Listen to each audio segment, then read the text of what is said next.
भागलपुर में प्रधानमंत्री नरेंद्र मोदी ने देश भर के किसानों को बड़ी सौगात दी है।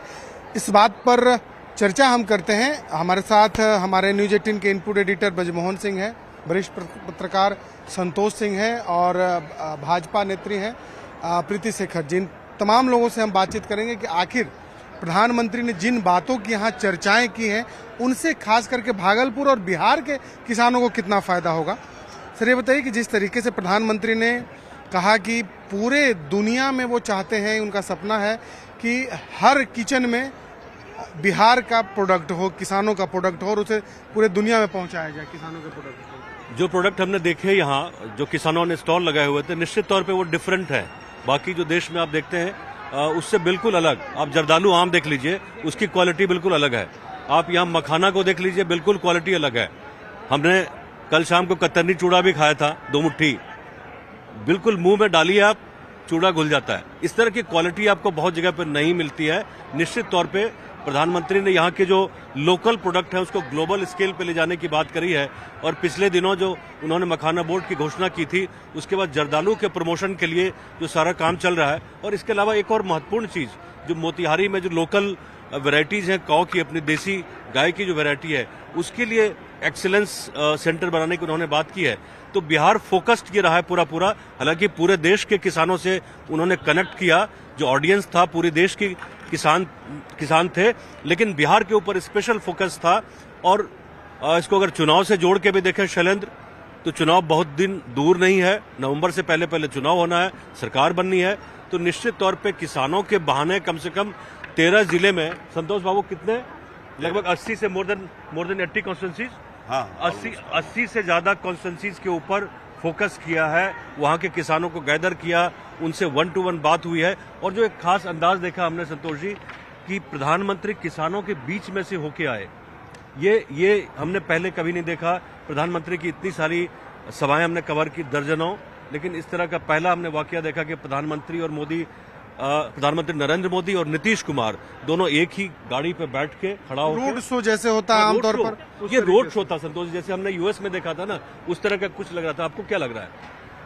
नहीं, ये प्रयोग तो मुझे वास्तव में अभिनव प्रयोग लगा। और इतनी टाइट सिक्योरिटी के बावजूद क्राउड के बीच से आना, लोगों के बीच से आना, ये मैसेज देना, एक जो देखिए, इनको कहा जाता है कि वर्ल्ड के अभी आज के डेट में टॉप मोस्ट कम्युनिकेटर इनको कहा जाता है। ऐसे ही नहीं कहा जाता है। जो आप वाइब्रेशन देखते हैं, या आप 14 की चुनाव से इनको हम लोग चेंज कर रहे हैं, फॉलो कर रहे हैं, तो जिस तरह से कि मीडिया से इंटरेक्ट करते हैं, ये उसका एक नमूना था, एक दिखाने का तरीका था कि I am from the crowd, मैं आपके बीच से निकल के निकला हूँ, आपके लिए कर रहा हूँ। तो ये मैसेजिंग ये थी, इसकी अच्छी खासी सिंबोलिज्म है। मतलब वो सिक्योरिटी असेसमेंट भी किया होगा था, वो अनादर पक्ष है। लेकिन इस सभाओं में इस तरह से प्रधानमंत्री का आना बहुत इंपॉर्टेंट है। आप जो बोल रहे थे, टेक अवे मेरे लिए ये है, ठीक है, बिहार चुनाव इज 1, ये दूसरा जगह भी चुन सकते थे, दूसरी जगह से भी 19 में किस्त रिलीज कर सकते थे, उन्होंने बिहार को चुना। क्योंकि दिल्ली के बाद सबसे ज्यादा फोकस अब बिहार पर है। और बिहार में 75 लाख किसानों की बात की।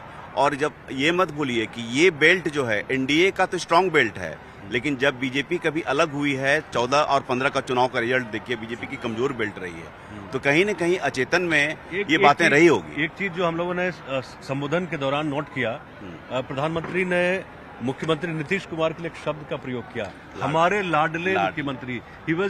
ही seem to be very positive about Nitish Kumar. Positive है कि नहीं, प्रोटेक्टिव लगे। मुख्यमंत्री ने भी कहा कि हम लोग साथ में है, केंद्र से बहुत हम लोगों को मदद मिल रही है। हाँ, केयरिंग है। देखिए, इनकी जो है ना, मतलब आप इनकी कैमराडरी जो है, 2004 में मैंने पहली किताब में अपनी जिक्र किया था, प्रेम कुमार मनी के घर पर बैठते हैं, तो उस पर जो मोदी जी इनको कहते हैं, कि मोदी जी के बारे में नीतीश जी कहते हैं कि I have become fan of this person, कि वो किस प्रकार से राजी हो। जब 2 ओबीसी लीडर स्टेट में हैं, जब वो वर्टिकल पिरामिड में ऊपर उठते हैं, प्रधानमंत्री बनना है, तब इन दोनों के बीच में वो 13 का वो चीज हुआ। अदरवाइज जो म्यूचुअल रिस्पेक्ट है, जब नहीं भी रहे हैं, बहुत सारे टॉप लीडर्स में, इंक्लूडिंग रविशंकर प्रसाद ने मुझसे शेयर किया है कि वो हमेशा अलग रहने के बाद नीतीश जी के प्रति मोदी जी का सम्मान बहुत ज्यादा है। थोड़ा प्रीति से भी हम एक टेक ले लेते हैं कि प्रीति, ये जो भागलपुर को चुना प्रधानमंत्री ने, और जिस तरह का आपने देखा कि क्राउड एक अच्छा खासा हमें दिख रहा था, पूरा तो एयरपोर्ट का जो ग्राउंड है भरा हुआ है, तो क्या मतलब इसको कैसे इसको मैनेज कर पाए आप लोग? कितना मुश्किल था ये? ये हम सभी भागलपुर वासियों के मन में आदरणीय प्रधानमंत्री नरेंद्र मोदी जी के प्रति प्रेम ही है, जिसकी वजह से आपने तो सिर्फ एयरपोर्ट के ग्राउंड को देखा, आप बाहर शायद नहीं देख पाए। जितनी भीड़ अंदर थी उससे ज्यादा भीड़ ग्राउंड के बाहर थी। ये इसलिए है क्योंकि नरेंद्र मोदी जी ने अपने कार्यकाल के दौरान सभी वर्गों का ख्याल रखा, और बिहार जो कि जातिवादी उन्मादी के तौर पर जाना जाता है कि यहाँ के लोग जातिवादी उन्माद फैलाते हैं, लेकिन उन्होंने जो मन से एक बात कही वो बड़ा ही दिल को छूने वाली बात है।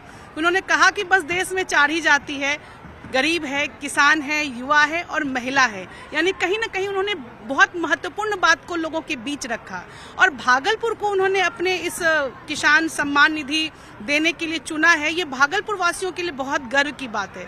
उन्होंने अपने जो उन्होंने संबोधन दिया उसकी शुरुआत देखिए आप कैसे उन्होंने किया। जो भागलपुर की ये अंग क्षेत्र कहा जाता है, दानवीर कर्ण की नगरी है, और यहाँ की भाषा जो है वो अंगिका है। उन्होंने अपने उद्बोधन की शुरुआत ही अंगिका भाषा से की, जिससे वो यहाँ के अंग क्षेत्रवासियों के बिल्कुल दिल के करीब गए। तो यही है मोदी जी की खासियत कि वो लगातार वो अपने मतलब या तो व्यवहार से या बर्ताव से लोगों को कनेक्ट करते हैं। तो इसीलिए मोदी जी हमारे दिल में बस। और सबसे बड़ी बात है कि उन्होंने एक तरीके से जो बिहार का मखाना है उसका प्रचार भी बहुत बड़े पैमाने पे किया। उन्होंने कहा कि 300 दिन में रोज 300 दिन मखाना खाता। बिल्कुल, ये देखिए कितनी अच्छी बात है कि उन्होंने लोगों को जोड़ा कि ये मतलब एक अच्छा फूड है जो कि मखाना, और जो बिहार का एक मतलब प्रसिद्ध ये खाद्य पदार्थ है जो किसानों को उसका लाभ मिले। और मखाना बोर्ड की जो लोग इसका यूज नहीं करते हैं, मखाना के बारे में जो नहीं जानते, वो भी अब जानेंगे, क्योंकि प्रधानमंत्री कह रहे हैं कि हम 300 दिन खाते हैं।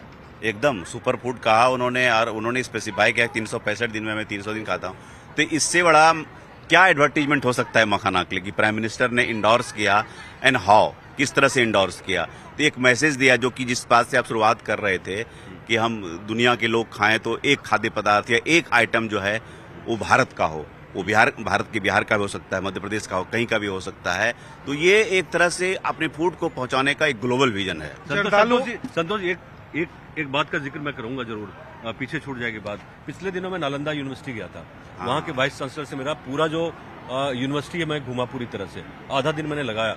और कल मैं था विक्रमशिला में।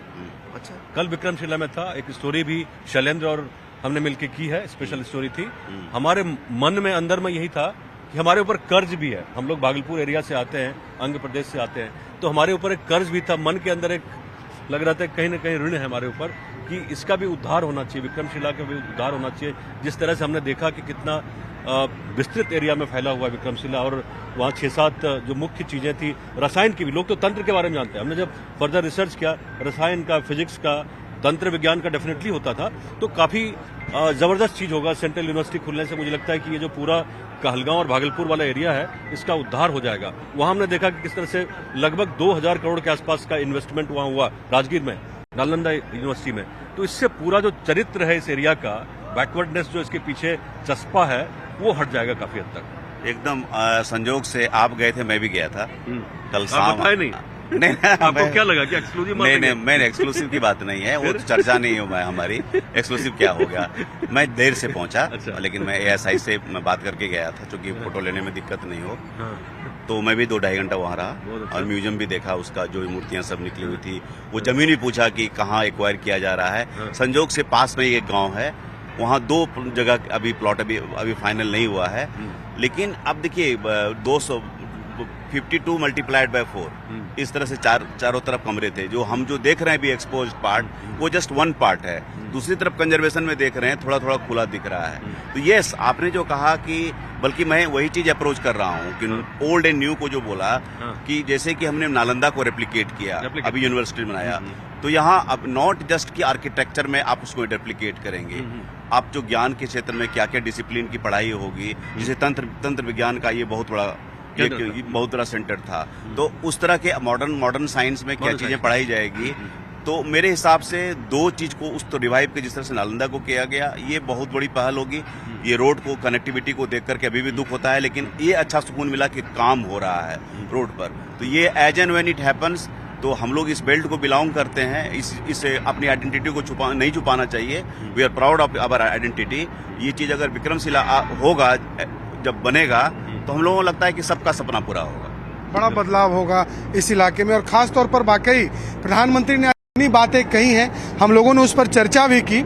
और सबसे बड़ी बात है कि आने वाले दिनों में एक बड़ा बदलाव जरूर देखने को मिलेगा। कृषि का क्षेत्र हो या विक्रमशिला जो केंद्रीय विश्वविद्यालय बनाने की बात हो, तो तमाम चीजों को लेकर के प्रधानमंत्री नरेंद्र मोदी ने भागलपुर में कई बातें की हैं और इसका असर भी आने वाले दिनों में लोगों को दिखेगा और वाकई एक बड़े बदलाव की ओर भागलपुर आगे बढ़ रहा है।